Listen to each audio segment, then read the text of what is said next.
Ernest Chris regression in the service of ego. Well जो Freud है ये focus करते हैं ऑन द अनकॉन्शियस डिजायर्स। जो साइको एनालिस्ट एर्नेस्ट क्रिस है वो एक्सप्लेन करता है इस आइडिया को बाय एक्सप्लेनिंग कि कैसे क्रिएटिव इंडिविजुअल्स जो है वो यूज़ करते हैं both unconscious imagination and the conscious reasoning. And that's why उसकी ये जो थ्योरी है इसको हम जानते हैं as regression in the service of the ego.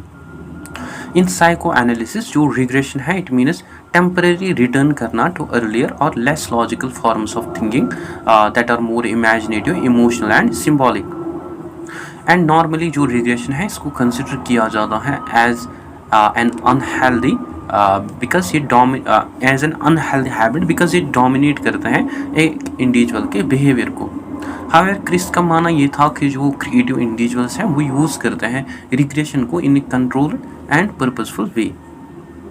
And Kris के अकॉर्डिंग जो क्रिएटिव पीपल होते हैं वो टेम्पररी रिलैक्स करते हैं अपनी स्ट्रिक्ट लॉजिकल थिंकिंग को और वो अलाउ करते हैं अनकॉन्शियस माइंड को कि वो जनरेट करे more imaginative ideas. And after these ideas emerge जो ईगो और जो रैशनल एंड रियलिस्टिक पाथ होता है एक पर्सन के पर्सनैलिटी का वो रीगेन करता है कंट्रोल। देन जो ईगो है वो मतलब एक इंडिविजुअल का जो ईगो है वो ऑर्गेनाइज करता है आइडियाज़, वो उनको एवेलुएट, रिफाइन एंड वो अडेप्ट करता है उन आइडियाज़ को इनटू रियलिटी। दस क्रिस के अकॉर्डिंग जो क्रिएटिविटी है ये हमें डिपेंड देखने को मिलती है on a balance between imagination and rational thinking. And during temporary regression Kris के अकॉर्डिंग जो क्रिएटिव इंडिविजुअल्स हैं वो ऑल्सो एंगेज होते हैं प्राइमरी प्रोसेस थिंकिंग। एंड जो टाइप है थिंकिंग का it's characterised by symbolic imagery, fantasy, free associations, dreams like experiences, emotional expression. So ये हमें सिमिलर देखने को मिलते हैं टू द थिंकिंग जो कि आकर होती है in our dreams.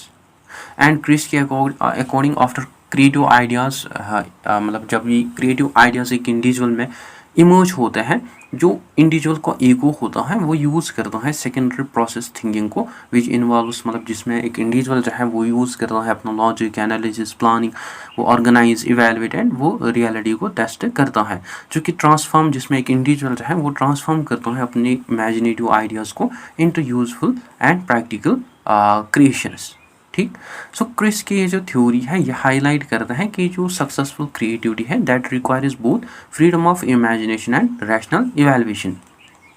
And Kris के अकॉर्डिंग जो क्रिएटिव अचीवमेंट्स हैं वो आकर होते हैं when these both modes imagination and evaluation जो है व्हेन दे वर्क टुगेदर। ठीक। सो ये जो psychodynamic theories, psychoanalytic theories हैं ये हाईलाइट करते हैं importance of emotions in creativity and ये एक्सप्लेन करते हैं role of imagination and fantasy and ये दिखाते हैं कि कैसे अनकॉन्शियस प्रोसेसेस जो हैं वो कंट्रीब्यूट करते हैं टुवर्ड्स इनोवेशन। एंड इनमें मेनली फोकस किया जाता है on the therapeutic value of creative expression. So ये जो थ्योरीज हैं ये ऑल्सो ग्रेटली इन्फ्लुएंस करते हैं साइकोलॉजी और लिटरेचर एंड साइकोथेरेपी। सो ये जो थ्योरीज हैं इनके हमें ऑल्सो एजुकेशनल इम्पोर्टेंस देखने को मिलते हैं जिनको बेसिकली डेवलप किया गया है फॉर साइकोलॉजी। बट ये जो थ्योरीज हैं ये ऑल्सो सजेस्ट करते हैं कि जो टीचर्स हैं वो ऑल्सो एनकरेज कर सकते हैं आर्टिस्टिक एक्सप्रेशन, वो अलाउ कर सकते हैं स्टूडेंट्स को सो दैट वो एक्सप्रेस करें अपने इमोशंस को क्रिएटिवली एज वेल एज जो टीचर्स हैं वो ऑल्सो क्रिएट करें emotionally supportive learning environments for the students extra. So ये जो थ्योरीज हैं सजेस्ट करता है कि ये जो प्रैक्टिसेस है ये हेल्प कर सकते हैं स्टूडेंट्स लर्नर्स को जिनसे वो डेवलप कर सकते हैं both emotional wellbeing and creativity. ठीक। I hope this is also clear to you.